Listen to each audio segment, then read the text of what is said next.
शून्यकाल, 0 आवर जी। श्री अधीर रंजन चौधरी जी। 0 ओवर दादा, 0 ओवर बोलो। सर मैं हिंदुस्तान की 62 करोड़ किसानों की पक्ष लेते हुए ये गुहार लगाने आए हैं कि ये किसानों की जो कर्ज है, ये कर्ज को माफ किया जाना जरूरी है। वजह ये है कि आज सारे हिंदुस्तान में किसान बड़े परेशानी में झेलते हुए चल रहा है, उनकी हालात दिन ब दिन बिगड़ते जा रहे सीट हैं। पर जाइए। ताजा रिव्यू माननीय सदस्यों का ये अधिकार है, अपनी बात रख रहे हैं वो। Please go back to your seat, please रोजगार अपनी सीट पर जाइए आप, प्लीज। जो माननीय सदस्य किसानों की औसत अपने सर पर कर की बोझ 72,000 रुपया, और ये सरकार कहा था, श्री ढाल सिंह सरकार वादा की थी कि डबल इनकम बढ़ाएंगे किसानों की, लेकिन कुछ नहीं दिखा देते। मेरे शून्यकाल का विषय इस प्रकार है। पूर्व प्रधानमंत्री श्रद्धेय अटल बिहारी वाजपेयी जी द्वारा ग्रामीण अंचल में आम जनता की सुविधा की दृष्टि से प्रधानमंत्री ग्राम सड़क योजना का शुभारंभ किया गया था, जो जनता के हित में बहुत ही लाभदायक सिद्ध हुई है। इस योजना के अंतर्गत वर्तमान में 2011 की जनगणना के आधार पर 250 की जनसंख्या तक के गाँव को एक ओर से मुख्य मार्ग से जोड़े जाने का प्रावधान है, तथा वर्ष 2011 में जिन गाँवों की आबादी 250 से कम थी, विगत 10 वर्षों में इनकी गाँवों की आबादी 250 से अधिक हो चुकी है, किंतु यह ग्राम अभी भी प्रधानमंत्री ग्राम सड़क योजना से वंचित हैं।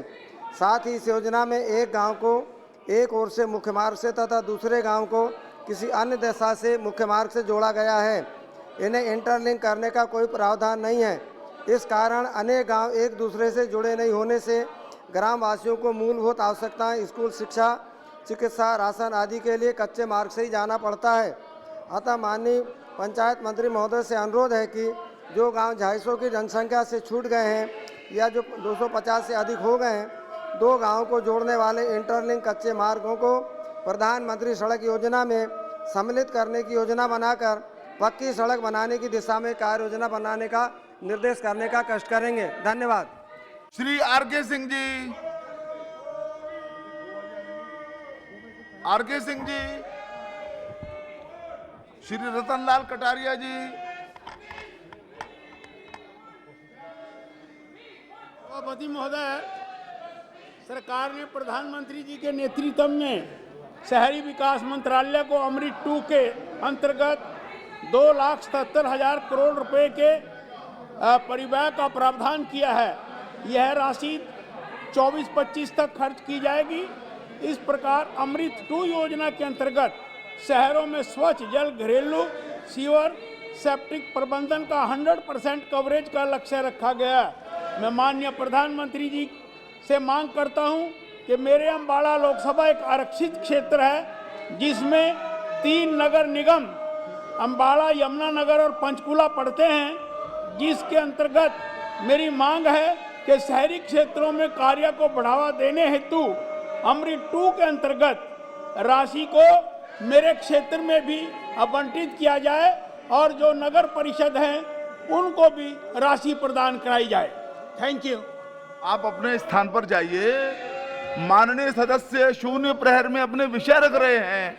प्लीज आप अपनी सीट पर जाइए, सुनिए, कोऑपरेट कीजिए। Please go back to your seat, please. माननीय सदस्य, उनका अधिकार है ये, उनकी बात सुनिए आप। श्री मार्गनी भरत जी।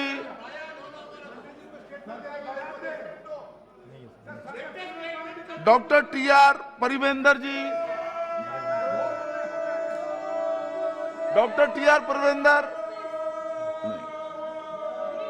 श्री रघुराम कृष्ण राजू, प्लीज। रघुराम कृष्ण जी, आप माइक पर जाइए, आप अपनी सीट पर जाइए। रघुराम कृष्ण राजू, आपको बोलना है क्या? My dear friends, important issue. Sir, I would like to make a submission I would like to make a submission to the Honorable Prime Minister through you. The FRBM limits, those were fixed by the FRBM limits, those were, the FRBM fixed by the AP state government, they are in total violation of Article 293. So, the earlier limit, already our state has got a debt of 7 lakh crores and they are trying to increase it by another 1 lakh crores, which is totally detrimental to the state of Andhra Pradesh. So, the banks don't want to get bankrupted. Let there be a regulation to control the states borrowing out of the way, exceeding the FRBM limits as stipulated by the Government of India in total violation of 293. The states would collapse, the banks would collapse. So the Honorable Prime Minister should make a note of this and stop the banks and the states to become bankrupt. Thank you, sir. Hey, Shri Ravindra Kushwaha ji. माननीय सभापति महोदय जी,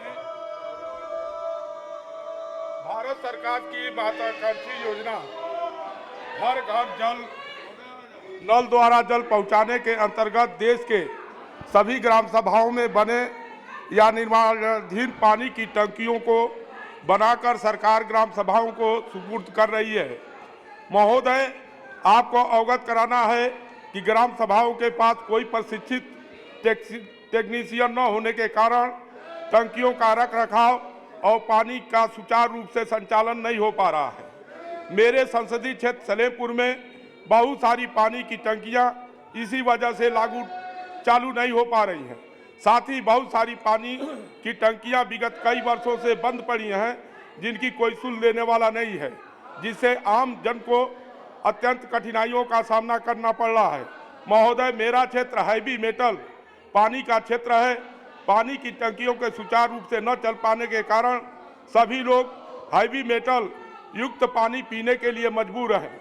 मैं इस सदन के माध्यम से माननीय जल शक्ति मंत्री जी से अनुरोध करता हूं कि इस गंभीर विषय पर ध्यान देते हुए अपने स्तर से प्रत्येक ग्राम सभाओं को कौशल विकास के द्वारा प्रशिक्षित टेक्नीशियन युवाओं की भर्ती की जाए, जिससे रोजगार का भी सृजन होगा और कौशल विकास के द्वारा हमारे नौजवानों को रोजगार मिलेगा। धन्यवाद। आपको जन्मदिन की शुभकामनाएं। Shri K S. Sundaram ji please.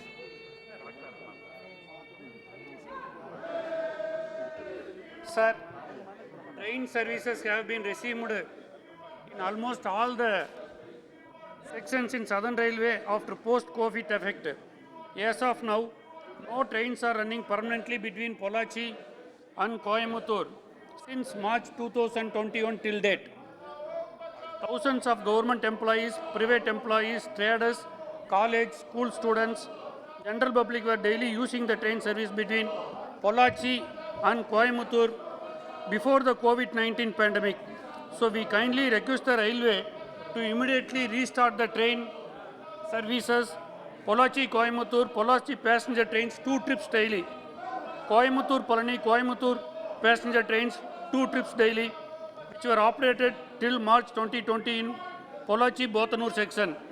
We also request the railway to resume the train services to Tiruchendur, which was operated before COVID pandemic through Pollachi, Udumalapettai, Palani, Madurai. Since Pollachi Bothanur railway electrification is completed, we would urge the railway to extend all the Metupalayam to Coimbatore MU trains to Pollachi via Kanathakadu. Thank you, sir. आप अपने स्थान पर जाइए, आपके नेता को बोलने का मैं अवसर दूंगा। मैं आप प्लीज अपने स्थान पर वापस जाइए, अपनी सीट्स पर। आपके नेता वो आपका विषय रख सकते हैं, मैं अवसर दूंगा, पीठ से अवसर दिया जाएगा। प्लीज आप अपने स्थान पर जाइए। श्री रामदास तटस जी। धन्यवाद सभापति महोदय। आपके माध्यम से माननीय वन एवं पर्यावरण मंत्री महोदय जी का ध्यान अत्यंत महत्वपूर्ण विषय पर आकृष्ट करते हुए कहना चाहता हूं कि मेरे सांसद क्षेत्र वर्धा के अंतर्गत भारत देश का बोर अरण्य 47वां टाइगर रिजर्व 2016 में बोर प्रकल्प स्थापित हुआ है। बोर टाइगर रिजर्व भौगोलिक आकार से देश का सबसे छोटा टाइगर रिजर्व प्रकल्प है, लेकिन उनके अनेक जंगलों को जोड़ने वाला एक प्रमुख गेटवे है। देश का सबसे छोटा टाइगर रिजर्व प्रकल्प होने के बावजूद बोर टाइगर रिजर्व पर्यटक वर्ग के लिए बड़ा आकर्षक का केंद्र निर्माण हो रहा है। मेरा निवेदन है कि देश का सबसे छोटा बोर टाइगर रिजर्व प्रकल्प के विकास के लिए व्याघ्र और वन संवर्धन को बढ़ावा देने हेतु प्राइवेट प्रोजेक्ट टाइगर के अंतर्गत केंद्र सरकार के माध्यम से अतिरिक्त राशि स्वीकृत करने की कृपा करें। धन्यवाद। श्री प्रभात भाई पटेल। आदरणीय अध्यक्ष महोदय, मेरे संसदीय क्षेत्र बनासकांठा में वर्तमान में जो सड़क चल रही है भारतमाला, जो सिख मार्ग सड़क चल रही है, ये भारतमाला परियोजना में किसानों में खेतों के जाने के लिए रास्ता और बारिश में पानी के लिए बहुत दिक्कतें आ रही है, जिनको सदन के माध्यम से मैं माननीय सड़क मंत्री जी से ये ध्यान जोड़ना चाहता हूँ। महोदय, जिस किसान के खेत से सड़क गुजरती है उसका सर्वे नंबर ब्लॉक के 2 हिस्से में सड़क के कारण बन जाता है, उसमें दूसरे हिस्से में जाने के कहीं से भी रास्ता बचता नहीं है। मेरा आपसे आग्रह है कि जिसके लिए सड़क के दोनों तरफ सर्विस रोड का प्रावधान रखना चाहिए या कच्ची सड़क भी रखनी चाहिए। महोदय, उसके अलावा उनमें ऐसा प्रावधान किया गया है कि दोनों साइड सर्विस रोड न रखकर कंपनी की ओर से दोनों साइड में प्रोटेक्शन वॉल बनाई जा रही है। मेरा आग्रह है कि जो प्रोटेक्शन वॉल बनेगी, इसी की वजह से किसान खेत में कैसे जाएगा, तो उनको आवाजाही के लिए इस सड़क के लिए त्वरित जो प्रोटेक्शन वॉल बन रही है उनको बंद कर देना चाहिए और ये कच्ची सड़क रखे या तो एक सर्विस रोड भी बनाए। महोदय, अतः आपके माध्यम से मंत्री जी से अनुरोध है कि उपरोक्त लिखित समस्याओं को अपने आज्ञा से लेकर जल्द से जल्द हल किया जाए, जिससे किसानों की समस्या का भी समाधान हो और पूरी योजना का कार्य भी आगे बढ़ सके। ये सांचौर वाला भी उनमें है, वो संबद्ध उनकी कर भी वही दीजिए। दिक्कत है। श्री सत्यदेव पचौरी जी। माननीय सभापति महोदय, इस व्यवधान के बावजूद भी आपने शून्यकाल जारी रखा, इसके लिए मैं बहुत बहुत आभारी हूं आपका। माननीय अध्यक्ष महोदय, मैं इस सदन के माध्यम से माननीय गृह मंत्री का ध्यान उच्च न्यायालय और सर्वोच्च न्यायालय में राष्ट्रभाषा हिंदी के प्रयोग न होने के संबंध में दिलाना चाहता हूं। माननीय अध्यक्ष महोदय, भारत की स्वतंत्रता के बाद जब संविधान निर्माताओं ने इस विषय पर विचार किया था, तो इन्होंने ये तय किया था कि कुछ समय के लिए सुप्रीम कोर्ट और हाई कोर्ट का काम अंग्रेजी में रखा जाए, लेकिन संसद जब चाहे वो हिंदी या क्षेत्रीय भाषाओं में उसका प्रयोग ला सकती है। हम आज़ादी का 75 वर्ष मना रहे हैं, लेकिन आज भी ये सर्वोच्च न्यायालय में हिंदी का प्रयोग अभी तक नहीं हो पा रहा है। माननीय अध्यक्ष महोदय, इस संबंध में मैं सदन के माध्यम से आपका ध्यान दिलाना चाहता हूं कि देश की सभी निचली अदालतों में अपनी भाषाओं में प्रयोग होता है। क्षेत्रीय भाषाओं में जजमेंट होते हैं, क्षेत्रीय भाषाओं में वकील बात दाखिल करते हैं, लेकिन सर्वोच्च न्यायालय में केवल अंग्रेजी में भी बात दाखिल किए जाते हैं। आज देश का किसान, आज देश का मजदूर जो अपना बात, अपनी तकलीफ सर्वोच्च न्यायालय में ले जाना चाहता है, वो अंग्रेजी जानता नहीं, वकील क्या कह रहा है उसे समय पता की नहीं, सीमा का ध्यान जज रखिए। क्या जजमेंट दे रहा है उसे पता नहीं। समय की सीमा का ध्यान रखिए लेकिन प्लीज। ये बाध्यता समाप्त होना चाहिए और इस संबंध में माननीय अध्यक्ष महोदय, महामहिम राष्ट्रपति महोदय ने स्वयं अभी कहा था कि भाषाई सीमाओं के कारण कोर्ट में वादी को अपने ही मामलों के लिए, फैसलों के समझने के लिए संघर्ष करना पड़ता है। उन्होंने सुझाव दिया कि सभी उच्च न्यायालय अपने अपने प्रदेश की कृपया लोकल भाषाओं में आखिरी वाक्य बोल जनहित दीजिए। के फैसलों का प्रमाणिक अनुवाद प्रकाशित करें और उपलब्ध कराएं। जी धन्यवाद। माननीय अध्यक्ष महोदय, श्री विजय कुमार दुबे जी, बनारस में आयोजित हुआ था। 2 मिनट नहीं 2 मिनट तो कुल समय, आखिरी वाक्य बोलिए और आप। उस संबंध में माननीय गृह मंत्री जी ने वहां कहा था शून्य प्रहर की समय की सीमा है हमारे प्लीज। 6 संकल्प हैं और उन संकल्पों में एक संकल्प देश की न्याय व्यवस्था में विजय परिवर्तन कुमार का भी दुबे है। जी, भारतीय भाषाओं में कार्य होना चाहिए, कुंवर दानिश अली स्वयं जी। माननीय गृह मंत्री जी ने माना है। माननीय अध्यक्ष महोदय, श्री SR भारत की पार्थिवन जी,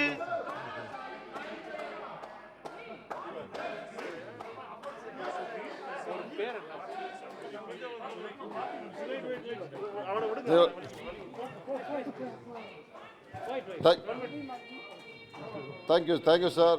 The yarn price of the month of November and was announced of the first of last month. The industry has been severe dissatisfaction of 50 rupees has been sharply charged for all the varieties. Tamil Nadu accounts for the 1/3 of the country's textile trade. The government exports in India have been hit hard by the sharp rise in the yarn price.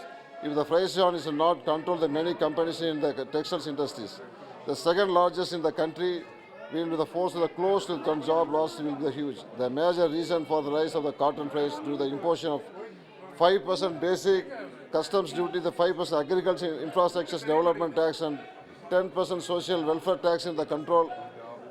But central budget for the 21-22 has increased in the total import tax 11%.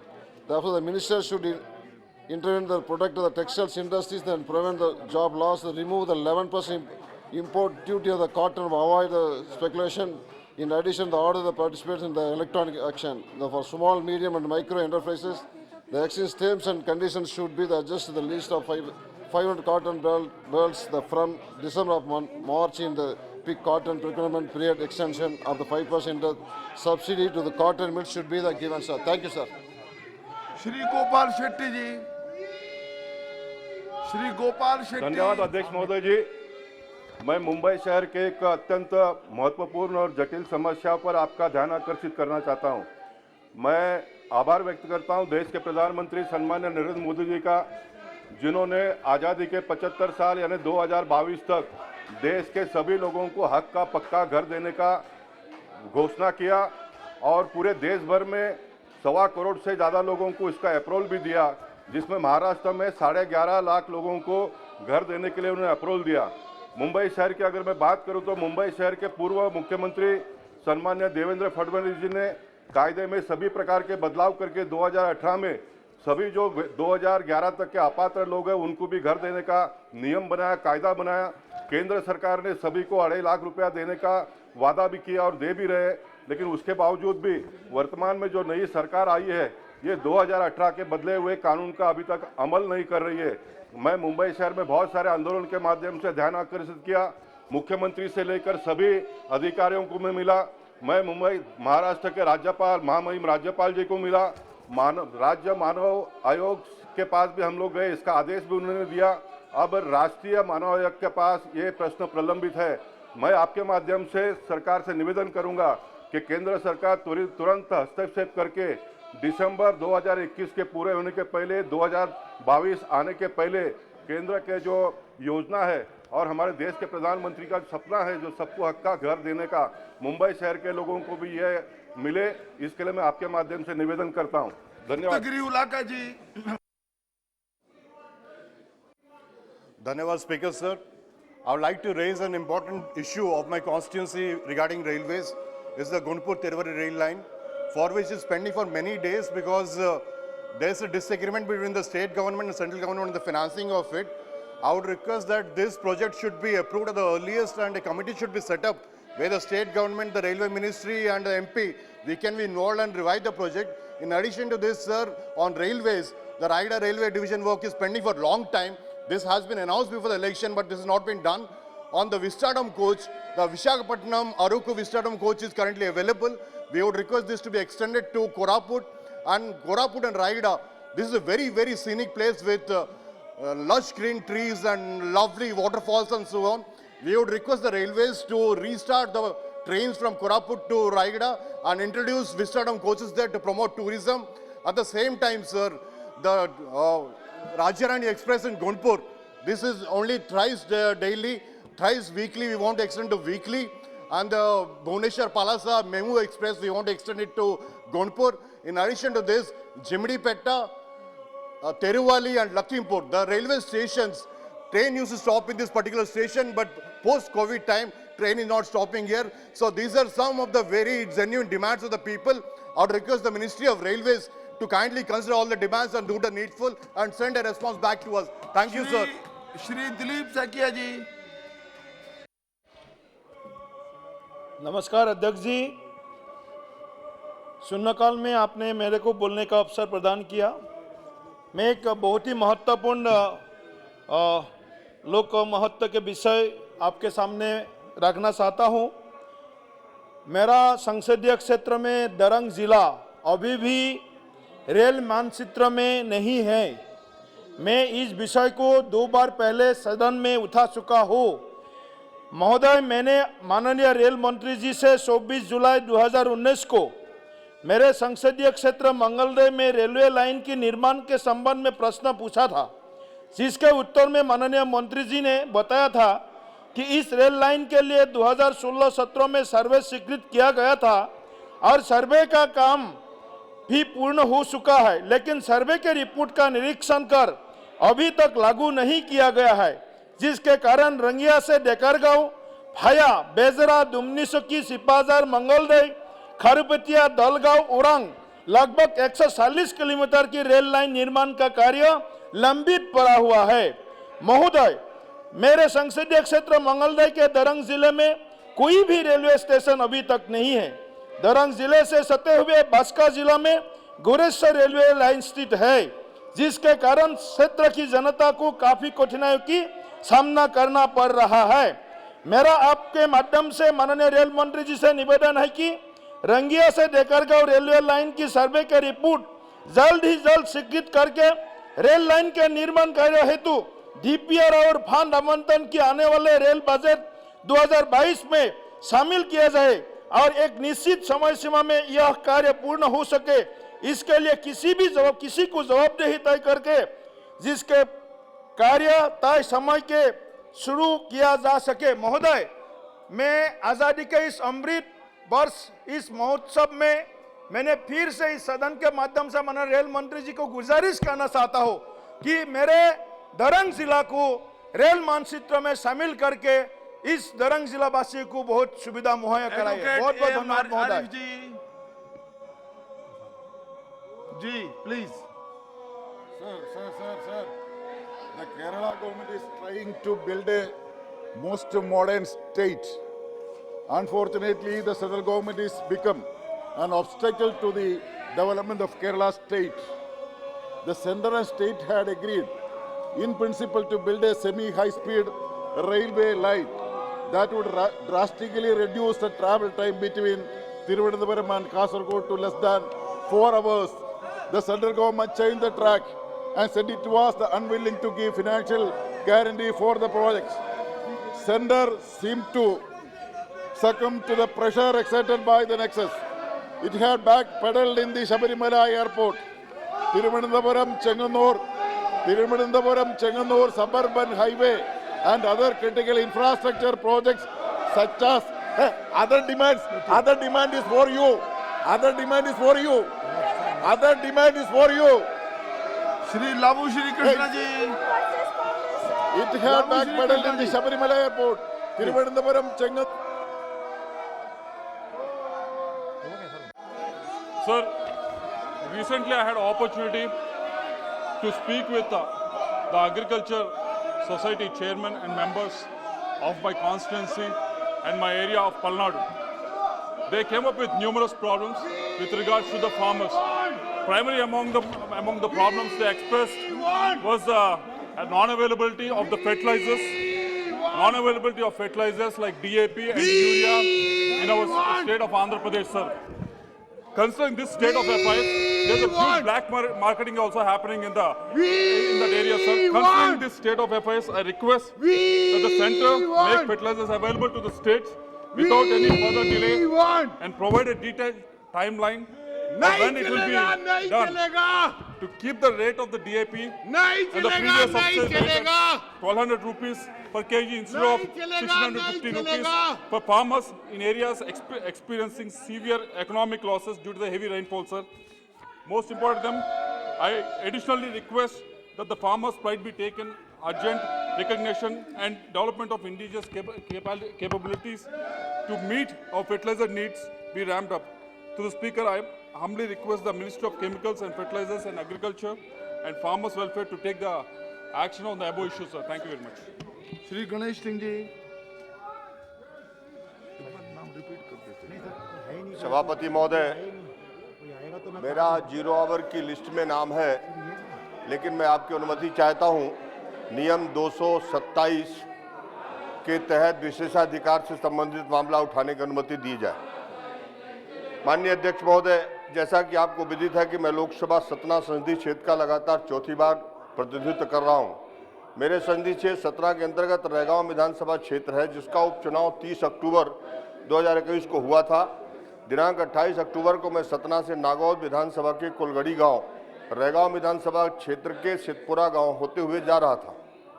तब रास्ते में एक सम्मानी जनपद सदस्य के निवास पर एक छोटा सा पारिवारिक कार्यक्रम था, जिनके आग्रह पर मैं उक्त कार्यक्रम में कुछ पल के लिए सम्मिलित हो गया। लेकिन उसी समय एक अत्यंत आश्चर्यजनक घटना घटित हुई और कांग्रेस प्रत्याशी बिना आमंत्रण के जनपद सदस्य के निवास पर पहुंचकर तेज आवाज में मेरे पास आकर नितांत धमकी भरे अंदाज में कहने लगी कि मैं वहां से चला जाऊं, नहीं तो अच्छा नहीं होगा। जनपद सदस्य के निवास पर उनके अन्य रिश्तेदार भी विराजमान थे। कांग्रेस प्रत्याशी के सम्मानजनक आचरण से वे भी अत्यंत आहत प्रतीत हो रहे थे। तो मैंने कांग्रेस प्रत्याशी को बड़ी विनम्रता से यह बताया कि मैं उनके निमंत्रण पर यहां आया हूं, जो कि इस पूर्ण रूप से एक पारिवारिक और निजी कार्यक्रम है और मेरी उपस्थिति का विधानसभा चुनाव से कोई भी संबंध नहीं है और ना ही यहां कोई चुनाव प्रचार हो रहा है। इसके तुरंत पश्चात मैं नागौद विधानसभा के कुलगड़ी गांव के लिए प्रस्थान कर गया, ताकि मेरी उपस्थिति जो पूर्ण रूप से एक पारिवारिक कार्यक्रम में थी, उसको लेकर कोई प्रपंच न रचा जाए या फिर उसको कोई राजनीतिक रंग न दिया जा सके। लेकिन एक अत्यंत नाटकीय ढंग से थोड़ी देर में जिला प्रशासन के साथ चुनाव आयोग के अधिकारियों द्वारा नागौद थाने में मेरे विरुद्ध एक रिपोर्ट दर्ज कराई गई। इस घटना की खास बात यह रही कि ना तो जिला प्रशासन ने और ना ही चुनाव आयोग के अधिकारियों ने कोई प्रारंभिक तफ्तीश की और ना ही मेरा पक्ष जानने का प्रयास किया। महोदय, इस पूरे घटनाक्रम से मुझे न केवल मानसिक रूप से आघात पहुंचा है, बल्कि यह मेरे सांसद होने के नाते विशेषाधिकारों का उल्लंघन है। इस संदर्भ में मैं यह कहना चाहता हूं कि एक जनप्रतिनिधि होने के नाते किसी कार्यकर्ता या संसदीय क्षेत्र के निवासी के सुख दुख में शामिल होना, जो कि विशुद्ध रूप से मेरा एक निजी दायित्व था, वह किसी प्रकार आचार संहिता का उल्लंघन कहा जा सकता है। यह स्थिति उस समय और भी गंभीर हो जाती है जब इस प्रकार एक तरफा कार्रवाई मेरा पक्ष सुने बिना कर दी जाती है। मेरा आपसे आग्रह है, विशेषाधिकार हनन के मेरे द्वारा प्रेषित इस नोटिस पर लोकसभा की प्रक्रिया तथा कार्य संचालन के नियम 227 के अंतर्गत तत्काल संज्ञान लिया जाए और दोषी अधिकारियों के विरुद्ध कानूनी सम्मत उचित कार्रवाई की जाए। धन्यवाद। देखिए, कुछ अन्य माननीय सदस्यों को अवसर मैं दूंगा, परंतु कृपया 1 मिनट में अपनी बात कहिए, जिससे अधिक सांसदों को अवसर दिया जा सके। जी श्री निशिकांत दुबे जी, एक मिनट जी। सभापति महोदय, इस देश का बंटवारा 1947 में धर्म के आधार पर हो गया, लेकिन उसके बावजूद भी भारत एक सेकुलर कंट्री रहा। अभी इलाहाबाद हाईकोर्ट का एक बढ़िया जजमेंट आया है अध्यक्ष महोदय, और उसने एक इंस्ट्रक्शन दिया है या सलाह दिया है कि जो संविधान है, जिसके लिए कि अभी हमने संविधान दिवस 26 नवंबर को मनाया सर, कि उसका जो डायरेक्टिव प्रिंसिपल है आर्टिकल 44, वो ये कहता है कि इस देश में कॉमन सिविल कोड लागू होना चाहिए। ये देश ही अपने आप में एक बड़ा देश है और आश्चर्यजनक देश है सर, कि पूरी दुनिया में यदि धर्म के आधार पर कहीं कुछ होता है तो सीआरपीसी में चेंज होता है। मुस्लिम का अलग सीआरपीसी हो सकता है, क्रिश्चियन का अलग सीआरपीसी होता है, लेकिन हिंदू का अलग सीआरपीसी होता है, क्योंकि सभी धर्मों में अलग अलग व्याख्या दी गई है दंडात्मक। लेकिन यहाँ सीआरपीसी एक है। लेकिन इतने वर्षों में, आजादी के इतने वर्षों के बाद, 75 साल बाद भी हम कॉमन सिविल कोड, ये माननीय जो ये कॉन्स्टिट्यूशन है, कॉन्स्टिट्यूशन को लागू नहीं कर पाए हैं और इसके लिए कोर्ट को हस्तक्षेप करना पड़ रहा है। इसीलिए मेरा आपके माध्यम से सरकार से आग्रह है कि जल्दी से जल्दी कानून लाकर यहाँ यूनिफॉर्म सिविल कोड लागू करना चाहिए। श्री शशि थरूर जी। Thank you very much, Mr. Speaker. I wish to draw the attention of the Honourable Minister for Petroleum and Natural Gas to the reduction in funds allotted for the provision of non-subsidized kerosene through the public distribution system.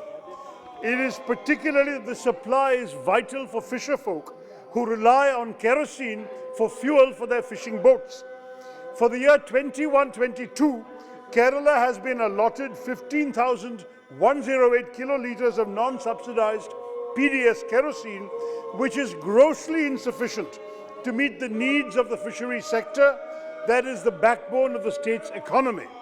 I therefore urge the Minister to further increase the quota of non-subsidized PDS kerosene available to Kerala, keeping in mind its immense importance to the state's economic well-being as well as that of the fisher community that has been grappling with serious challenges due to pandemic restrictions.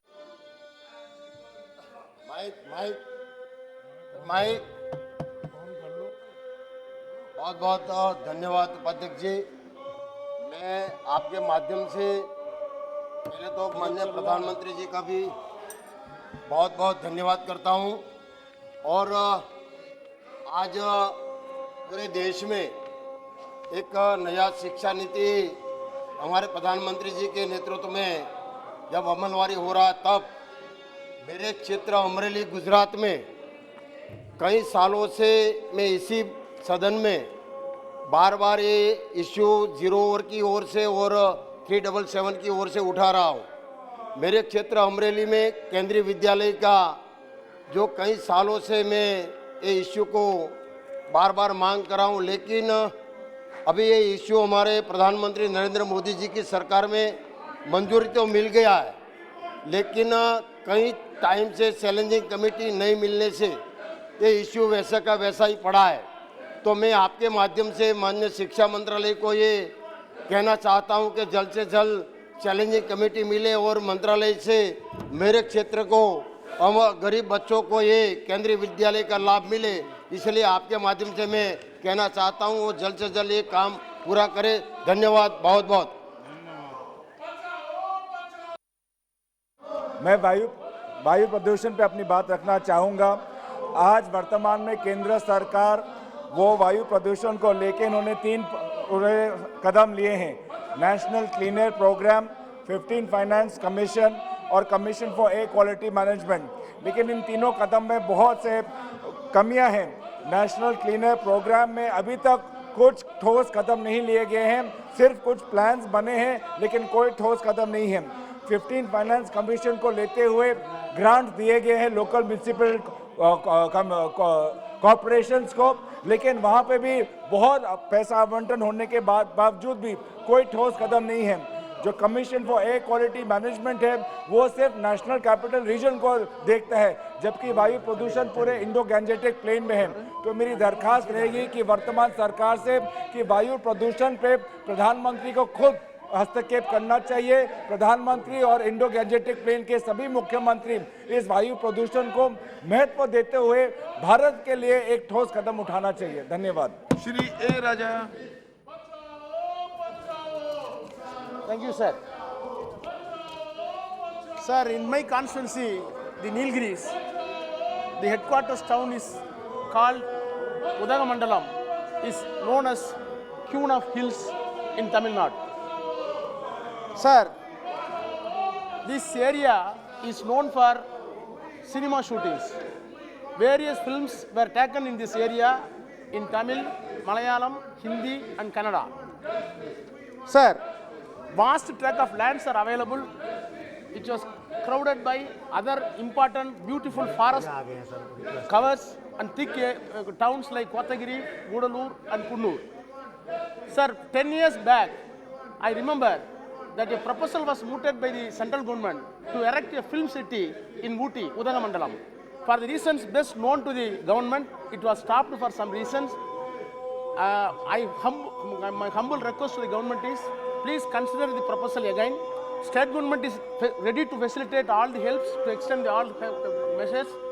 So I request the government to erect a film city in my constituency, Udagamandalam. Thank you. Shri Margani Bharat ji. Ji.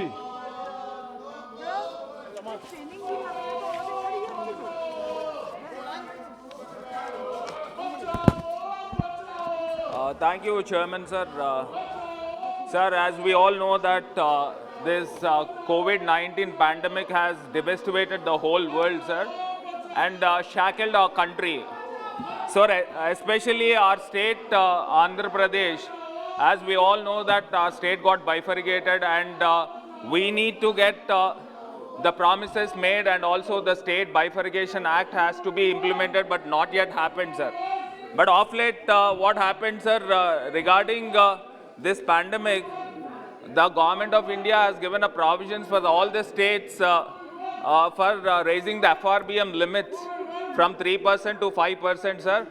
So one of our MPs, Mr. Raju, just spoke regarding in the 0 hour, and he's been criticizing constantly the government of Andhra Pradesh, sir. Sir, I would like to mention, sir, that the same person, he made many allegations, and also he has conspired with Telugu Desam party also, sir, and he's been carrying a baseless and irrational allegation, sir. And I request, earlier also he has made some loans and all, he has diverted all the funds, sir. I request through you, sir, to the finance minister to take action on him, sir. And he made 3,500 crores of fund diversion is made, sir. And the allegations he is making on the state government, please, sir, we are no not personal going to allegation. accept, sir. You I can go request, straight to sir. the honorable minister. No, sir, I but not at request the. kindly- No. Please. I request लेंगे sir, कैसे kindly case में क्या to उचित denotify Shri the Rahul point शिवाले जी कुछ कहना चाहते हैं to आप? delete अभी from the record, sir. Rahul शिवाले जी। धन्यवाद अध्यक्ष महोदय। भगवान गणेश एकता, समृद्धि और बाधाओं को दूर करने वाले हिंदू देवता है। अष्ट शब्द 8 गणेश को संदर्भित करता है और अष्टविनायक यात्रा भारत के महाराष्ट्र राज्य में 8 गणेश मंदिरों की तीर्थ यात्रा को संदर्भित करती है, जिसमें पूर्व निर्धारित क्रम में गणेश की 8 अलग अलग मंदिर स्थापित है। उसमें से ही एक लेनाद्री मंदिर अष्टविनायक के 8 मंदिरों में से एक है। यह मंदिर गुफा में स्थित है, जो मैदानी इलाकों से लगभग 30 मीटर ऊपर जुन्नर के आसपास की सबसे बड़ी खुदाई में प्रकट है। इस मंदिर में रोजाना कई लोग दर्शन लिए जाते हैं। केंद्र सरकार के अधीन आने वाला पुरातत्व विभाग शुरू में 5 रुपये फीस लेता था, अब उन्होंने इसे बढ़ाकर 25 रुपये प्रति व्यक्ति कर दिया है। यह आने वाले ज़्यादातर श्रद्धालु तीर्थयात्री होते हैं जो सिर्फ गणेश मंदिर जाते हैं और बौद्ध गुम्फा में नहीं। फिर भी एएसआई के विभाग के सभी तीर्थयात्रियों से फीस लिया जाता है।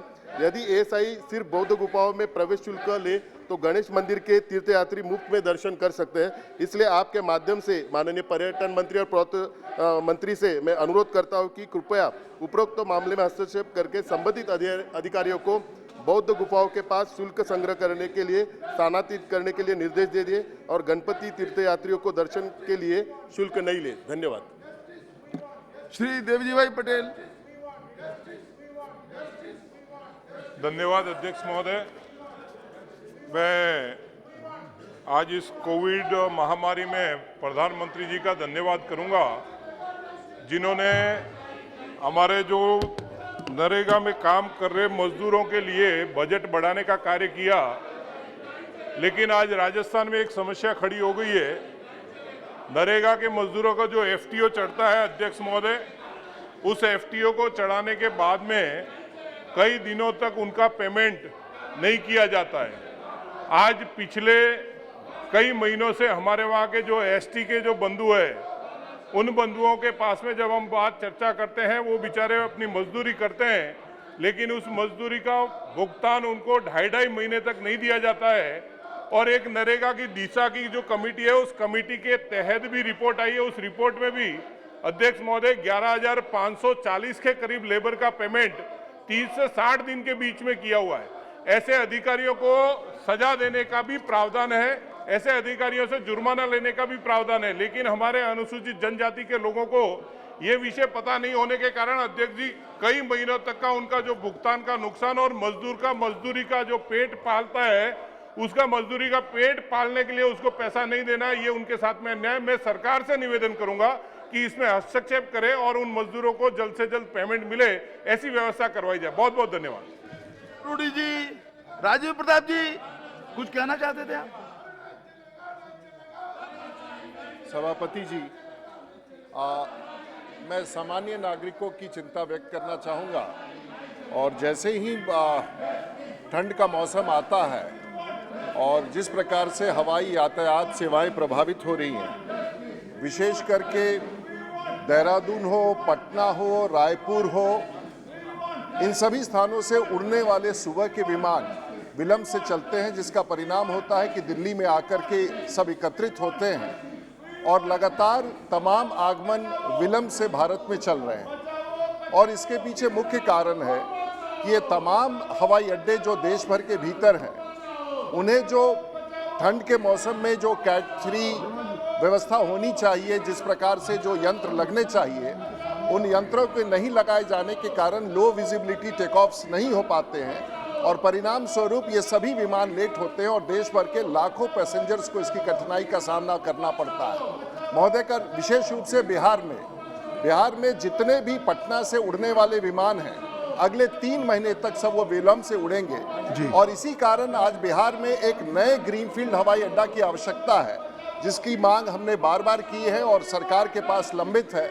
मैं आपके माध्यम से आग्रह करना चाहूँगा कि नए परिवेश में देश के लिए और खास करके दक्षिण एशिया के लिए और बिहार के लिए नए ग्रीनफील्ड हवाई अड्डे परियोजना को बिहार में स्वीकृति दी जाए। और मैं आपके माध्यम से बिहार के माननीय मुख्यमंत्री जी से भी आग्रह करूंगा कि जो प्रस्ताव बिहार में पड़ा हुआ है, उसे स्वीकार करके केंद्र की सरकार से उसका निर्माण कराया जाए। श्री मरगनी भरत जी ने जो भी टिप्पणी अपने माननीय सदस्य के विरुद्ध की है, उसको रिकॉर्ड में मत रखिएगा। उसको श्री हसनैन मसूदी जी, मसूदी साहब। जनाब चेयरपर्सन साहब, जनाब जम्मू कश्मीर में 1 लाख के करीब daily wagers, casual workers, contract workers 10 साल से रेगुलराइजेशन का इंतजार कर रहे हैं। रेगुलरली उनका जो वेजेस है वो नहीं मिल रहे। उनके अलावा CIC ऑपरेटर्स कोई 10 साल से अपनी रेगुलराइजेशन का इंतजार कर रहे हैं और इंसाफ का तकाजा कर रहे हैं। उसके अलावा आशा वर्कर्स, आपको मालूम है कि आशा वर्कर्स ने कैसा एक रोल किया कोविड के खिलाफ बैटल में। उनके जो वेतन है, उनका जो वेजेस हैं वो अंडरपेड है। उसके अलावा जनाब जम्मू कश्मीर की हालात संगीन से संगीनतर होते जा रहे हैं। हमने एक नोटिस दी हुई है 193 नियम के तहत शॉर्ट डिस्कशन के लिए, वो डिस्कशन की इजाज़त दी जाए। और एक कॉलिंग अटेंशन मोशन दी हुई है हैदरपोरा, रामबाग, लावाईपोरा के जो शूट आउट्स हुए हैं उनकी तहकीकात के लिए हमने नोटिस दी हुई है, कॉलिंग अटेंशन नोटिस। सर, उस पर गौर किया जाए ताकि जल्द से जल्द वो जो जुडिशियल प्रोब है उसका आरंभ हो, उसकी शुरुआत हो। उत्तम Kumar Reddy ji. Chairman sir, on behalf of the paddy farmers of Telangana, we wish to demand that the Kavita, just can you please, 1 minute. On behalf of the paddy farmers of Telangana, we demand that the entire Kharif paddy that has come into the market now must be procured immediately. We also demand the government of India that no restriction be put on paddy sowing for the Rabi crop. Sir, I also wish to bring to your notice that these MPs are protesting here. Let them go back and tell their chief minister to buy the paddy now, in the market now. They have not purchased gunny bags. They have not finalized transport contractor. The TRS government in Telangana Shrimati failed to procure the Protima Mandal ji.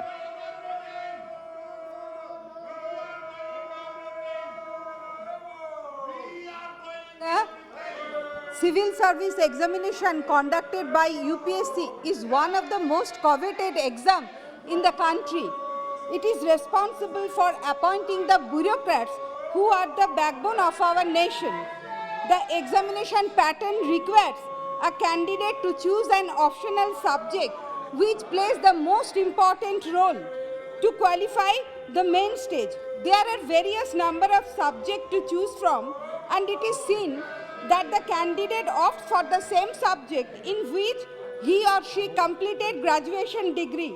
Today, I would like to represent and raise the matter of thousands of aspirants of dental sciences background.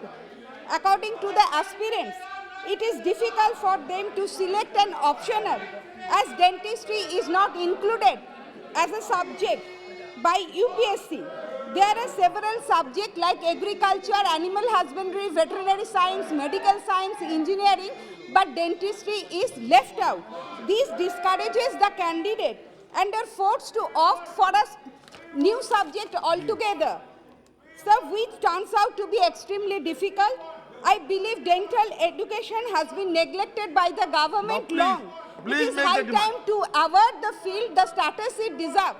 Sir, I would like to request the government through you, sir, to look into the matter seriously and try best to include dentistry among the list of optional subject in the civil service examination. Thank Shrimati you, Navneet sir. Rana ji. अध्यक्ष महोदय, आपका बहुत बहुत धन्यवाद।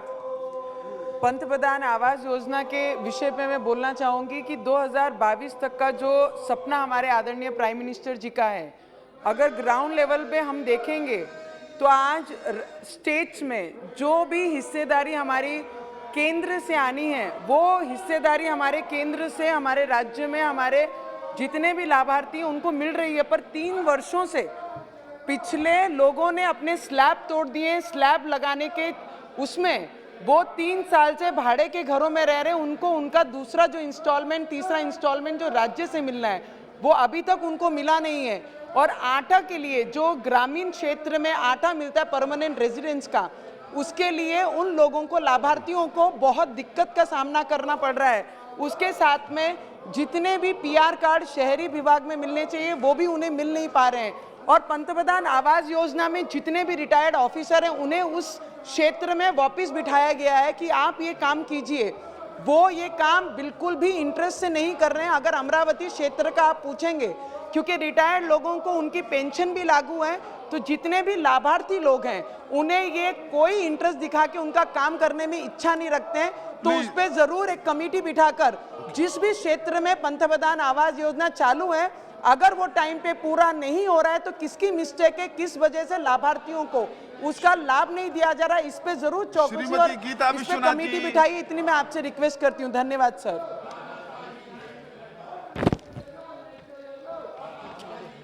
Sir, thank you, sir, for giving me this opportunity. Sir, this is regarding Andhra Pradesh. The number of persons covered under the targeted public distribution system is 2.68 crores, sir, translating to 61% of the rural population and 41% of the urban population. This is the grossly inadequate considering the facts of the national level. 75% of the rural population and 50% of the urban population are covered under TPDS. Sir, this has resulted in a large number of needy and discovering persons are being uncovered. Sir, 50 lakh additional families. Please, covered by the Make public your point distribution quickly scheme make your being point, please. implemented by the state government, sir. Sir, my request is the state government is being overburdened due to this. I request the state data be revised and corrected.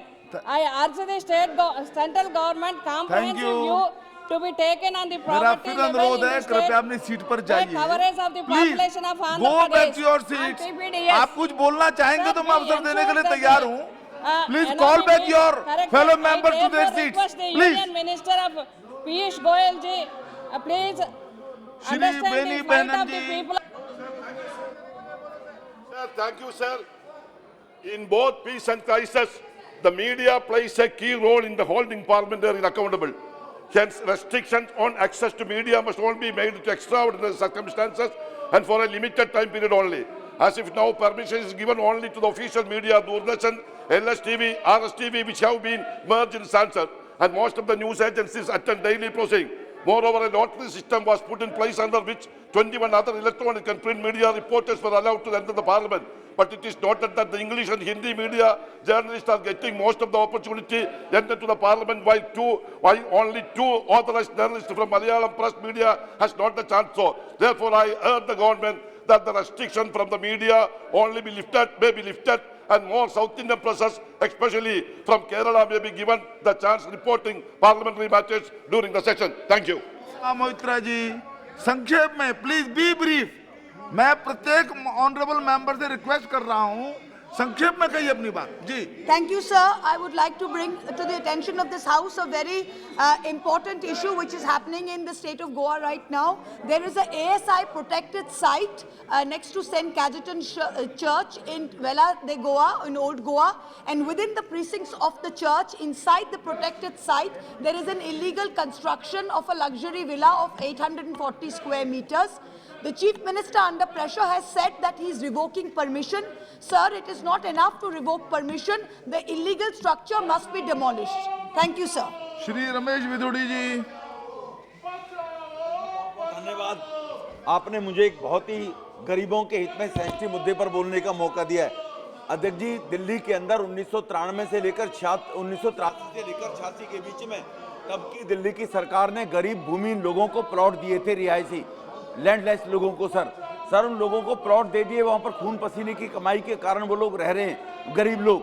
लेकिन 90 के दशक में एक ridge act आया, forest act. उस forest act में अधिकारियों ने मौके पे जाए बगैर उन जमीनों को जो प्लॉट लोगों ने बनाए थे या कुछ भूमि लोगों ने, गरीब लोगों ने जगह पर ग्राम पंचायत की जमीन में उसमें अपने मकान बना लिए थे। अब फॉरेस्ट के अधिकारी जाकर उन लोगों के मकानों को गिरा रहे हैं। एक तरफ देश के प्रधानमंत्री सभी गरीब लोगों को, भूमिहीनों को पक्के मकान बनाने का काम कर रहे हैं। एक तरफ दिल्ली सरकार बिल्कुल संज्ञान नहीं ले रही है, वरना रिज मैनेजमेंट बोर्ड के माध्यम से उन प्लॉटों को जो आज से 40-50 साल पहले सरकार ने अलॉट किए थे सर, उन लोगों को, भूमिहीनों को, उनको बसा दिया। उन लोगों को वहां पर और ग्राम सभा की जमीन को रिज में अलॉट किया जाए और उन लोगों को पक्का घोषित किया जाए। ऐसा मेरा आपके माध्यम से दिल्ली के मुख्यमंत्री से निवेदन है। अध्यक्ष जी, आपका बहुत बहुत धन्यवाद कि आपने मुझे बोलने का समय दिया है। अध्यक्ष जी, ये जो ऐतिहासिक किसान आंदोलन हुआ है, जिसके कारण ये तीनों काले कृषि के कानून वापस हुए हैं, उसमें 700 से अधिक किसान शहीद हुए हैं। मैं सरकार से ये मांग करना चाहता हूं कि उन किसानों की सूची तैयार करके उनके परिवारों को 5-5 करोड़ रुपया मुआवजा दिया जाए और जो आज भी किसान मांग उठा रहे हैं न्यूनतम समर्थन मूल्य की और जो उनकी बाकी मांगे हैं उनको भी पूरे कर कर जो हमारा किसान है, जो हमारा अन्नदाता है, उससे पूरी तरह इस सरकार को न्याय करना चाहिए। ये मेरा सरकार से आग्रह है। Shri Ramkripal Yadav ji, please be brief. माननीय अध्यक्ष महोदय, मैं आपका ध्यान और सरकार का ध्यान अपने क्षेत्र, संसदीय क्षेत्र पाटलिपुत्रा लोकसभा के दानापुर विधानसभा क्षेत्र के अंतर्गत जो आ रही कठिनाई है उसके तरफ ले जाना चाहता हूं। माननीय महोदय, दानापुर विधानसभा क्षेत्र के अंतर्गत दानापुर कैंटोनमेंट है। और बहुत ही पुराना कॉन्टोमेंट है और यहाँ कॉन्टोमेंट के अंतर्गत रास्ते से आने जाने वाले लोगों की संख्या 4 गांव में महत्वपूर्ण 4 ऐसे गांव हैं जिससे लगभग सर्वे रोड है 100 बरस से आया जाया करते थे और ख़ास तौर पर लोदीपुर चांदमारी रोड बहुत ही प्रमुख है। वहाँ के किसान, वहाँ के आम जन बहुत परेशान है, चूँकि सैन्य अधिकारियों द्वारा अकारण बिना कुछ बताए हुए रास्ते को बंद कर दिया गया है, जिसके वजह से लोगों को काफ़ी कठिनाइयों का सामना करना पड़ रहा है। माननीय महोदय, मैं आपके माध्यम से मैं आपको बताऊं कि माननीय रक्षा मंत्री जी से भी व्यक्तिगत रूप से मिल करके 3-4 दफ़ा आग्रह किया है और यही नहीं, सैन्य के जो वरिष्ठ अधिकारी हैं CDS, उनसे भी मिलकर मैंने आग्रह किया है, मगर अभी तक रास्ता खोलने का कोई कार्रवाई नहीं हुई। जी। माननीय महोदय, मैं ध्यान आकृष्ट करना चाहता हूं आपके माध्यम से रक्षा मंत्री जी का पुनः और अन्य अधिकारियों का, माननीय सदस्य संक्षिप्त अपना विषय रखें, लोदीपुर सीधे विषय पर आए और उससे जुड़े हुए जिससे अधिक से अधिक माननीय सदस्यों को अवसर दिया जा सके। कर रहे थे श्री M गुरुमूर्ति जी, कठिनाई को देख श्री M पहली बार बोल रहे हैं, वो जरा ध्यान से प्लीज। अब बैठिए, आपका स्वागत है जी, बोलिए। बोल रहे हैं, वो पहली बार बोल रहे हैं जी। Honorable Chairman, sir, thank you profusely for giving me this opportunity to raise an important issue. Sir, I represent Tirupati Parliament constituency. Sir, Honorable Minister of Civil Aviation assured several times that Tirupati Airport is one of the 8 airports selected for promotion of MRO center, and Invest India also proposed to highlight Tirupati potential as an MRO center. I request Honorable Civil Aviation Minister to appoint a special officer for speedy implementation of MRO center and logistic park project in Tirupati Airport, and also increase an airport connectivity to Tirupati International Airport under UDAN scheme. I request for early consideration of implementing MRO and relevant tendering, sir. Thank you, sir. Thank you. Shri Dr. Umesh Yadav ji. Thank you, Speaker, sir, for allowing me to speak on 0 hour. Sir, Gulbarga, मेरे constituency Gulbarga के एक शाबाद के तालुका में ये pre Covid period में बहुत से train रुकते थे, वो अब कोई ज़्यादा ट्रेन नहीं रुक रही हैं। वहाँ पे एक इंडस्ट्रियल एरिया है और बहुत से लोग अप एंड डाउन करते हैं। मेरी रिक्वेस्ट है सर, आपके थ्रू रेलवे मिनिस्टर को train number 17031 32 Mumbai Hyderabad express जो इम्पोर्टेंट ट्रेन है उसको शाबाद में स्टॉप दिया जाए। Train number 08519 Visakhapatnam Lokmanya Tilak train जो हाल ही में 4 दिन स्टॉप दिया गया है, वही ट्रेन दूसरे नंबर पे चलती है और 3 दिन देना है, वो भी नहीं दिया गया है सर। और 1635251 1633231 बहुत से ट्रेन वहाँ पे रुकना है सर, ये मेरी रिक्वेस्ट है। Shri Manickam Tagore ji. Thank you. Chairman sir, it is a matter of grave concern that at least 50 lakh people have died in the country due to COVID. However, the government has given a different statistics of 4.5 lakh people. The stories of the families of those who died due to COVID is highly pathetic, and they have lost their breadwinners and consequently were pushed to severe financial distress. Therefore, it is the responsibility of the central government to provide proper compensation to rehabilitate them. Therefore, I request through you, sir, the government should provide 4 lakh rupees for those who died in the COVID, as the demand was made by my leader, Mr. Rahul Gandhi. Thank you, sir. Kumar Danish Ali. सभापति महोदय, मैं एक बहुत महत्वपूर्ण मुद्दा यहाँ उठाने के लिए खड़ा हूँ। जैसे कि सरकार ने किसानों के विरोध के चलते कृषि कानून वापस लिए, ऐसे ही एमएसपी पर जो है कानून लाना चाहिए किसानों के लिए। और दूसरा मेरा जो आपने दूसरे विषय का नोटिस दिया, उसी पर बोलिए। मेरा विषय कोविड-19 महामारी के कारण बंद हुए महाविद्यालय इत्यादि, उसी पर बोलिए। सर दोनों थे मेरे। नो, वो पहला था, बोलिए। चलिए सर, ठीक है सर, मैं दूसरे पे आता हूं।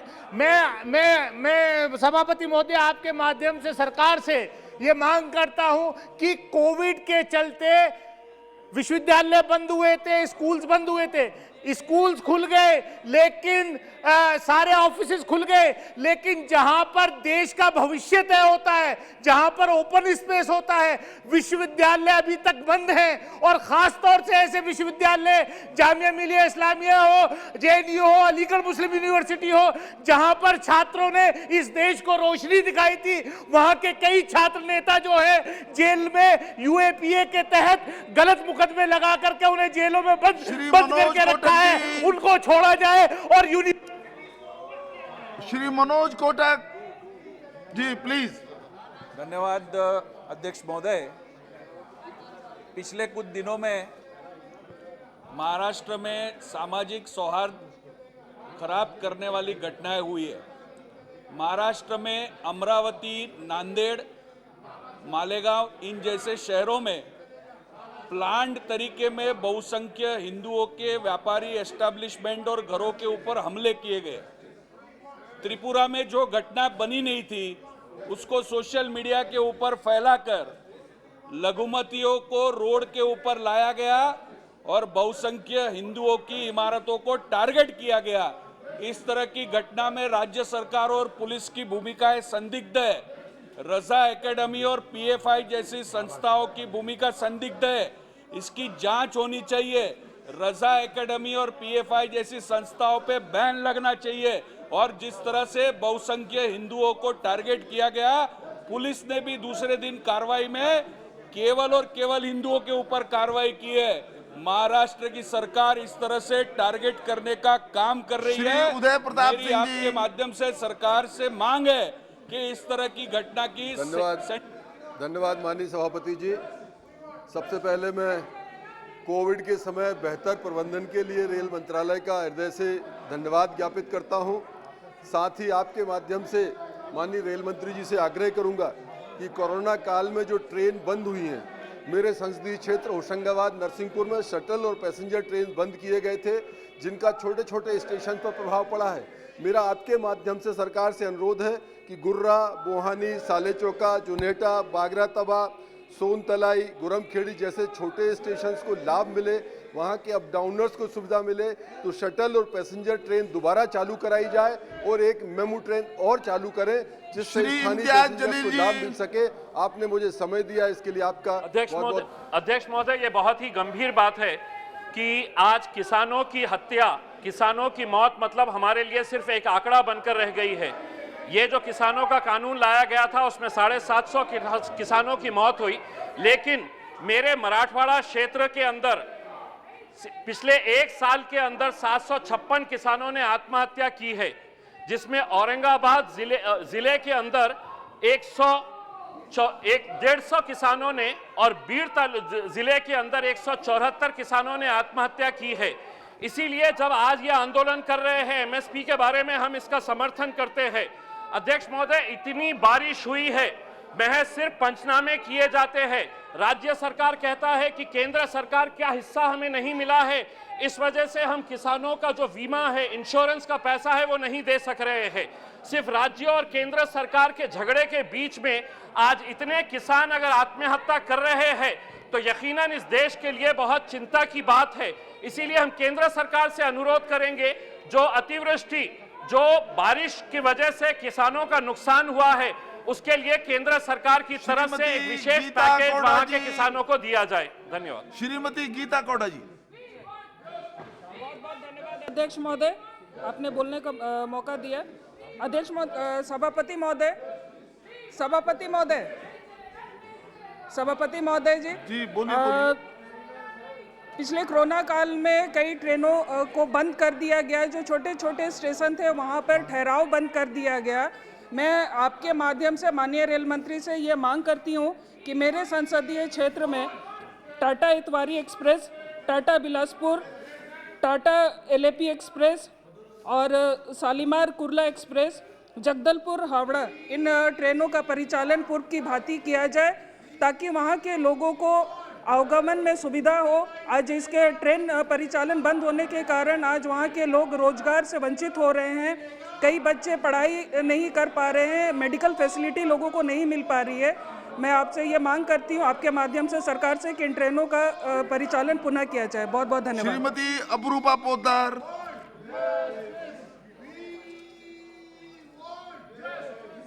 Thank you, Speaker sir, for allowing me to speak. I would like to draw kind attention of the government towards my Kamarkundu underpass in my parliamentary constituency. It is an urgent need that an underpass for an easy movement of the public and the pilgrimage who come to offer their prayer in Tarkeshwar by barefoot, and they face lot of problem while crossing the railway crossing. So I urge the railway minister to do a urgent survey and construction of underpass or subway in Kamarkundu and sanction it for the interest of the people of my constituency. Thank you, sir. Sangeeta Azad ji नहीं है? धन्यवाद सभापति महोदय जी। सरकार ने हर साल 2 करोड़ रोजगार देने का वादा किया था, लेकिन उत्तर प्रदेश 2017 से जब से भाजपा की सरकार बनी है, आज तक सरकार ने कई वैकेंसियों को निकाला है, लेकिन उन वैकेंसियों को अब तक पूरा नहीं किया गया है। ज़्यादातर उन वैकेंसियों का पर्चा लीक ही हो गया है। मैं सरकार का ध्यान उन वैकेंसियों की तरफ आकृष्ट करना चाहूँगी।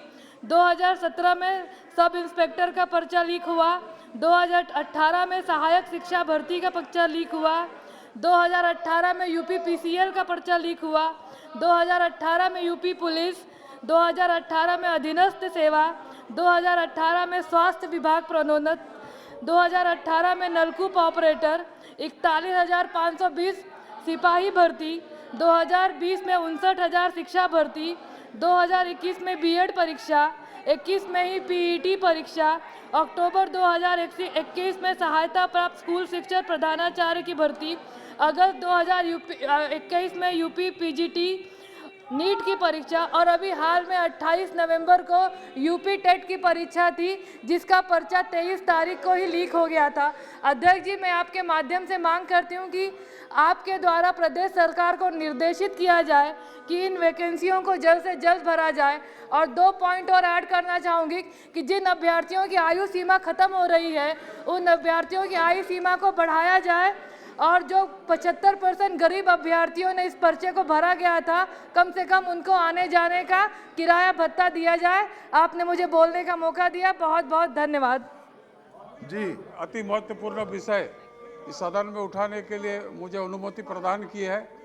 मेरे लोकसभा क्षेत्र जमशेदपुर में 2019 में तत्कालीन मुख्यमंत्री आदरणीय रघुवर दास जी और उस सब तत्कालीन राज्य मंत्री भारत सरकार के जयंत सिन्हा जी ने दलमुंगड़ एयरपोर्ट का शिलान्यास किया गया था।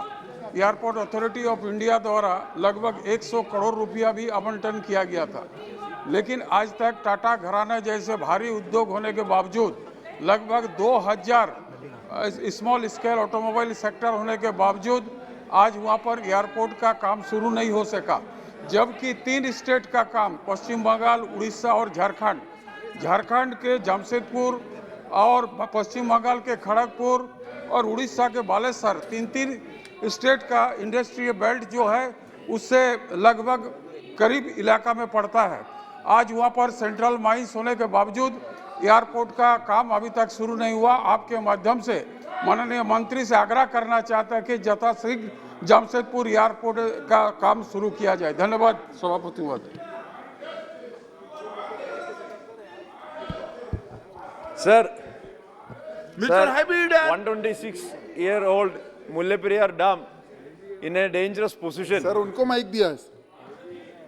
Hello sir, I would like to draw the attention of the House to a very important matter related to the life and livelihood of the fishermen folk of our country.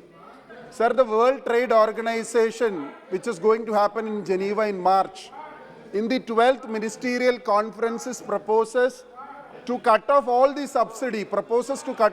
subsidies which have been available to the traditional fishermen of our country, like kerosene is going to be cut off.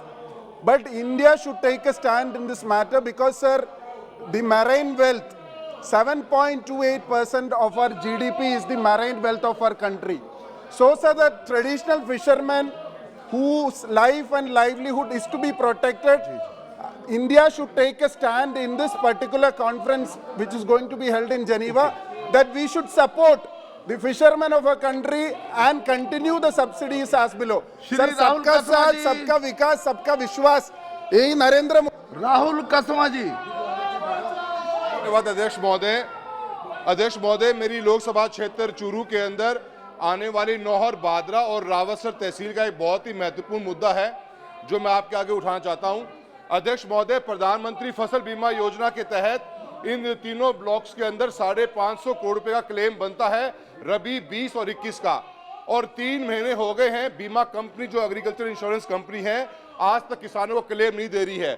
Bharat सरकार ने और राज्य सरकार ने अपना premium जमा करा दिया, पर इन किसानों को पिछले 3 महीने से इंतजार कराया जा रहा है।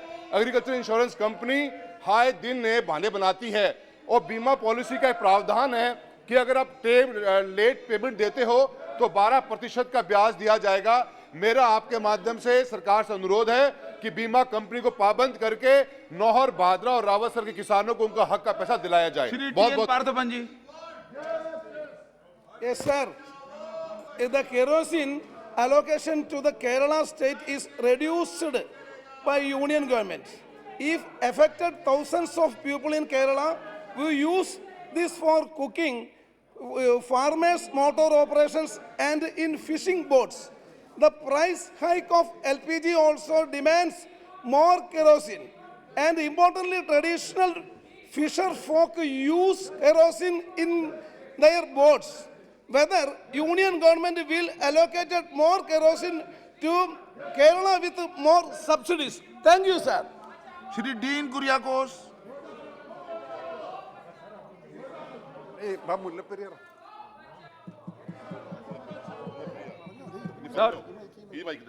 Sir, 126-year Mullaperiyar Dam in a dangerous position.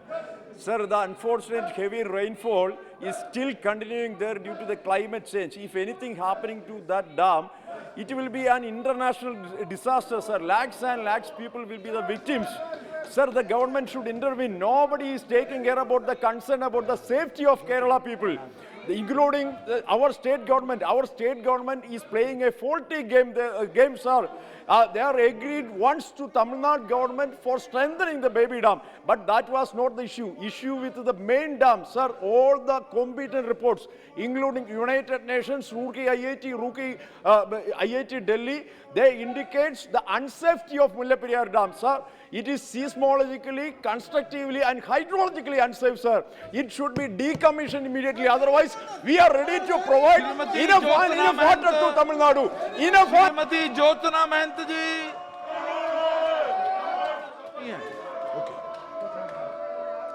Shri K G Madhav. Shri K G Madhav. Respected sir, I would like to request the government of India to enumerate the recent damages of agriculture and also horticulture crops, sir, and also roads, irrigation canals in recent floods in Nellore, Kadapa, Anantapur, Chittoor districts, sir. I request the government of India to release interim relief 2,000 crores, not less than, sir, to the state of Andhra Pradesh. Thank you very much, sir.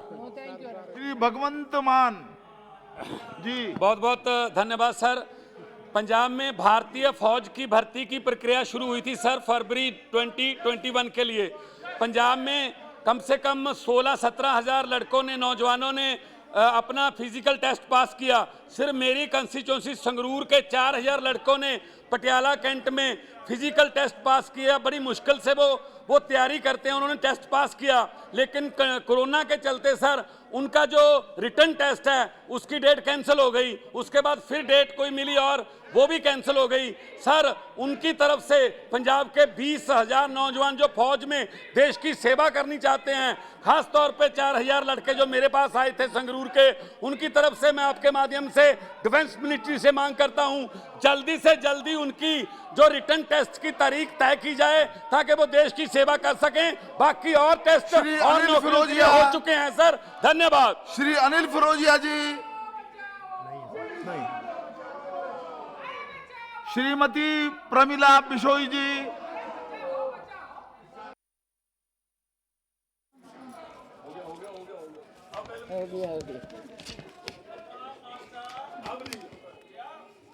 वरिष्ठ महिला सदस्य हैं, कृपया ध्यान से सुनिए उनकी बात, प्लीज। सुप्रीम कोर्ट मातृत्व सुविधा अधिनियमर धारा 5 संविधानक बौद्धता को चैलेंज करी एक आवेदन उपरे केंद्र सरकार को उत्तर मागिथिले। एही अधिनियम अनुसार जड़े महिला मातृत्व छुट्टी पाइबा को योग्य हेबे जदि 3 मास को कम बयसर शिशु को आईनगत भावे ग्रहण करे। एही निर्दिष्ट नियमटी भेदभावकारी एवं मनमुखी अटे, कारण यह केवल पोष्य संतान मानकु प्रभेद करे नाही, बरं 3 मासरू अधिक बयसर अनाथ और परित्यक्त पिला मानकु मध्य भेदभाव करे। पोष्य संतान मानक पाई 12 सप्ताह मातृत्व लाभ करिबा और अन्य माता मानकु दिया जाइथिबा 26 सप्ताहर मातृत्व सुविधा तुलना रे कम अटे। तेणु भारतर समस्त माँक पाई समान सुविधा देवा पाई महिला एवं शिशु विकास मंत्रालयर मातृत्व सुविधा अधिनियम रे संशोधन करिबा जरूरी अटे। सारे मु आपणक माध्यम रे माननीय मंत्री महोदय दृष्टि आकर्षण करिबा पाई चाहूँची। धन्यवाद जी, धन्यवाद। देखिए यही जो है लोकतंत्र का सौंदर्य है, ये उसकी ताकत है।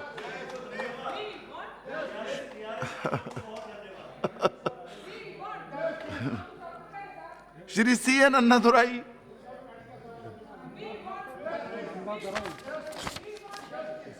Honorable Speaker, sir, I draw through the August House the kind attention of the Honorable Minister of Tourism to the huge potential of tourism development in Tirunnamalai Parliamentary Constituency in Tamil Nadu.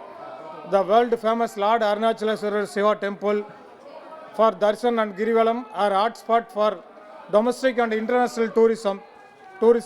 Proper planning and adequate investment on basic tourism infrastructure would yield high returns of to the government and generate large number of employments. World-class tourism facilities would attract tourists for all the world. The agrarian economy of the region of world also be transformed into tourism economy. Thank you, sir. Shri Hanuman Beniwal जी। हनुमान जी, आपका ध्यान chair की तरफ नहीं है। श्रीमती सुनीता दुग्गल जी। नहीं, आप बैठ जाइए, बैठिए आप। सुनीता जी। सभापति महोदय, बहुत बहुत धन्यवाद। चाहिए भाई। मैं आपके माध्यम से रेल मंत्री जी की तरफ जो है अपनी कॉन्स्टिट्यूएंसी का ध्यान दिलवाना चाहती हूँ कि 1913 में निर्मित उत्तर रेलवे के अधीन जाखल हिसार सेक्शन पर, जिसमें कि मेरी लोकसभा सिरसा के गाजूवाला, पृथला, जमालपुर, शेखा और कुडनी स्टेशन आते हैं, इन 4 स्टेशनों के आसपास बहुत से गांव जुड़े हुए हैं। सभापति महोदय, ये 108 साल पुराना जो है, आप ये देखिए, ये सेक्शन है और कोरोना काल से पहले मात्र 8 जोड़ी रेलगाड़ियों का संचालन इस सेक्शन में होता था और जिसमें मेरी संसदीय क्षेत्र के अंदर केवल 5 जोड़ी रेलगाड़ियों का ठहराव होता था। लेकिन कोरोना काल के बाद क्या हुआ है कि सेक्शन में केवल 5 जोड़ी जो रेलगाड़ियां उनका ठहराव हो रहा है और जो मेरा इलाका है उसमें केवल 1 गाड़ी का जो है ठहराव हो रहा है, जिसमें कि जमालपुर शेखा जो गांव है जिसमें 10,000 की आबादी है, वहां पर तो एक भी ट्रेन का ठहराव नहीं है।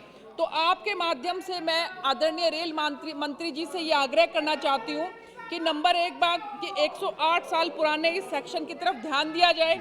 नंबर 2 कि कोरोना से पहले जो व्यवस्था 8 जोड़ी सेक्शन में थे उनको फिर से शुरू किया जाए और मेरी कॉन्स्टिट्यूएंसी की जो 5 जोड़ी गाड़ियों का संचालन था उसको वापस शुरू किया जाए और आखिरी में अमर जो सिंह 10,000 जी। की आबादी वाले जमालपुर शेखा गांव में ज्यादा से ज्यादा ठहराव जो है वो बहुत ट्रेन बहुत धन्यवाद सर। मैं आज पंजाबी च बोलूँगा क्योंकि सर किसानां ते बोलना मैं सर आज किसानां ते बोलना कि उन्हां दा MSP लॉ क्यों बनाया जाए। मैं रीजन कारण दसने चाहना कि सर 1966 विच MSP शुरू की गई सी। 23 फसलों की MSP दिंदे आ पर शांता कुमार कमेटी ने कहा कि अजे सिर्फ 6% किसानों को MSP मिल रही हैगी आ। 6% farmers are getting MSP। Sir 3 या 4 फसलों की थोड़ी हुंदी आ, बाकी किसी 23 फसलों चो हुंदी नहीं आ। मैं इस करके कहना चाहता सी इहदा कानून बनाया जाए। मैं प्राइवेट मैंबर बिल दिता उन्होंने करे और मैं दूसरी गल भी कहनी चाहना कि इहदे ते जेड़ी MSP की प्राइस फिक्सेशन है सर वो घट्टो घट इन्फ्लेशन के नाल तक कंटिन्यू करो। इस साल आज पैडी का 3.7% ਵਧਾਇਆ, वीट का 2% ਵਧਾਇਆ जबकि इन्फ्लेशन 4.48% है। इस करके मेरा बेनती हैगी सी कि MSP का लॉ बनाया जाए। श्री हनुमान बेनीवाल जी। अन्नदाता बैठे आ। सभापति महोदय, सबसे पहले तो मैं आपको धन्यवाद दूंगा कि आपने मुझे इस महत्वपूर्ण विषय पर बोलने का अवसर प्रदान किया। सभापति महोदय, सरकार ने जो देश के अंदर किसान आंदोलन चला, इसके अंदर किसानों का जो बड़ा संघर्ष था देश के अंदर और 700 से ज़्यादा किसानों ने इस आंदोलन के दौरान शहादत दी और दिल्ली की सरकार को किसान आंदोलन के आगे NDA के सहयोगी जो उन्हें छोड़ के चले गए, उसके दबाव में तीनों कृषि बिलों को वापस लेना पड़ा। तीनों काले कानून रद्द हुए। लेकिन सभापति महोदय, हमारी एक ही मांग है कि 700 से ज़्यादा जिन किसानों ने अपने हक और अधिकार के लिए शहादत दी, उनके परिवारों का आप सर्वे करवा के उनको मुआवजे का ऐलान दिल्ली की सरकार करे और जो मुकदमे हरियाणा, पंजाब, उत्तर प्रदेश, राजस्थान और दिल्ली के किसानों पर किए श्री विजय कुमार दुबे जी वापस लिए जाए और साथ ही साथ धन्यवाद माननीय अध्यक्ष जी। मैं आपका ध्यान आकृष्ट कुशीनगर के बौद्ध सर्किट एरिया के तरफ ले जाना चाहता हूं, जहां भगवान बुद्ध के महापरिनिर्वाण स्थल है। उस एरिया बौद्ध सर्किट एरिया को एक दार्शनिक और एक धार्मिक स्थल के रूप में दुनिया के मानचित्र पर ले जाने के उद्देश्य से अभी बीते 20 अक्टूबर को हमारे यशस्वी माननीय प्रधानमंत्री जी ने अंतर्राष्ट्रीय हवाई अड्डा का उद्घाटन किया है। मैं आपके माध्यम से माननीय रेल मंत्री जी से कहना चाहता हूं, निवेदन करना चाहता हूं कि पूरे देश में एकमात्र अंतर्राष्ट्रीय हवाई अड्डा कुशीनगर का है जो रेल सुविधा से वंचित है। गोरखपुर से कुशीनगर और कुशीनगर से पडरौना की परियोजना, जिसमें पिछले सत्र में रेल मंत्रालय ने 50% उत्तर प्रदेश सरकार से मांगा था, इस कोविड के समय में राज्य सरकार देने में अक्षम है। मेरा निवेदन है कि पूर्ण धन आवंटन करा के इस परियोजना को पूरा कराया जाए। धन्यवाद।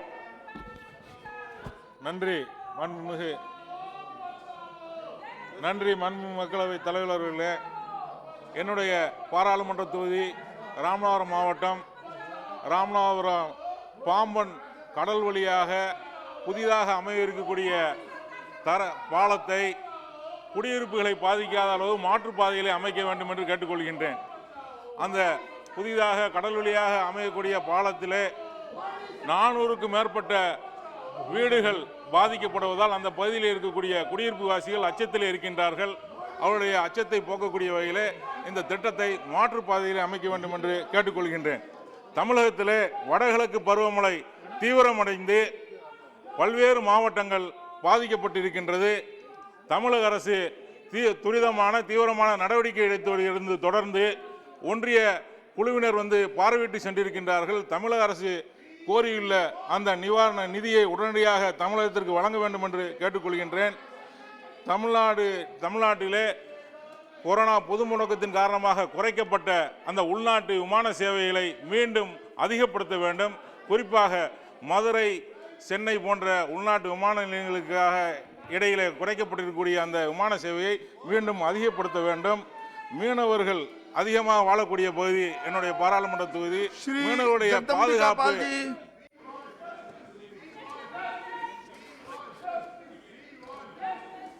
जी अधिष्ठाता महोदय, मैं एक बहुत ही अत्यंत लोक महत्व के महत्वपूर्ण विषय को आपके ध्यान में और आपके माध्यम से सरकार की ओर आकृष्ट करना चाहता हूँ।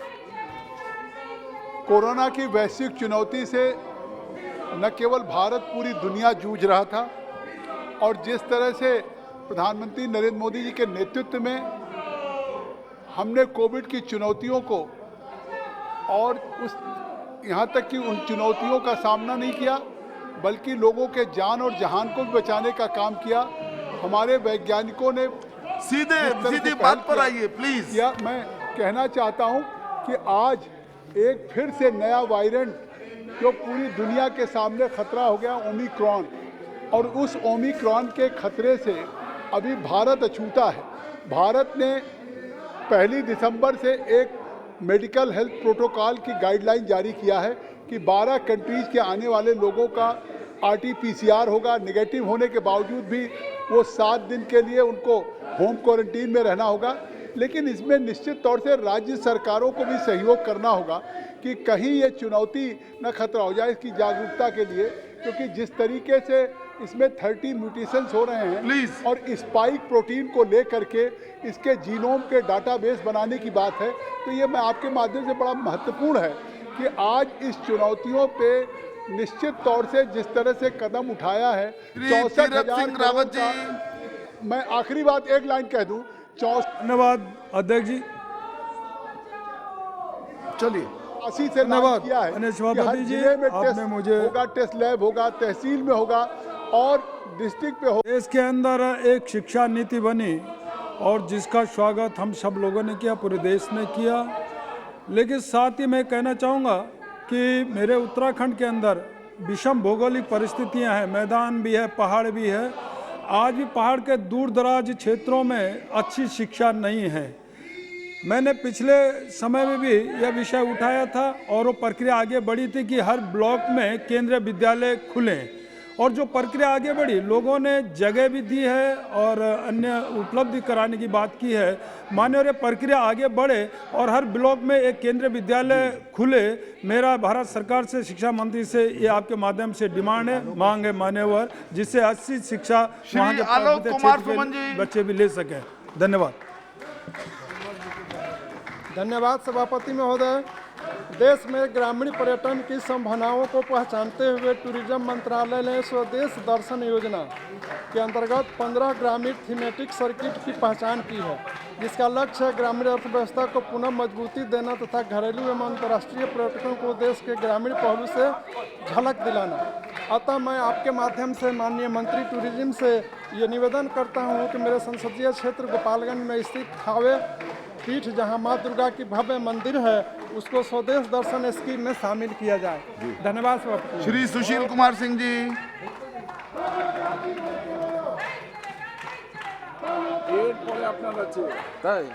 क्या बोल लो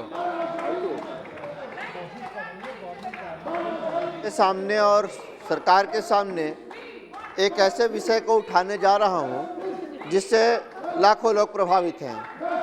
देश भर के विभिन्न जेलों में लाखों की संख्या में ऐसे बंदी हैं जिनके ऊपर जो मुकदमे हैं, उन मुकदमों के आधार पर उनको जो अधिकतम सजा मिल सकती है, चाहे वो 2 साल का हो, 5 साल का हो या 7 साल का हो, या तो मुकदमों की सुनवाई नहीं हुई, उसके फैसले नहीं आए, या फिर सुनवाई भी हो गई, उनको छुड़ाने वाला कोई नहीं है, उनका जमानतदार बनने के लिए कोई तैयार नहीं है। ऐसे लोग उनके विरुद्ध मुकदमों की निर्धारित सजा से अधिक दिनों से जेल में हैं। मेरा आपके माध्यम से, इस सर्वोच्च सदन के माध्यम से भारत सरकार से ये निवेदन है, आग्रह है कि ऐसे लाखों की संख्या में जेलों में बंद बंदियों को भारत सरकार विभिन्न अवसरों पर, चाहे वो पंडित दीनदयाल उपाध्याय जी की जयंती हो, पुण्यतिथि हो, या पंडित श्यामा प्रसाद मुखर्जी की जयंती हो, पुण्यतिथि हो, या किसी ऐसे विशेष अवसर पर ऐसे बंदियों को रिहा किया जाए। ये मेरा आग्रह और निवेदन आपके माध्यम से भारत सरकार से है।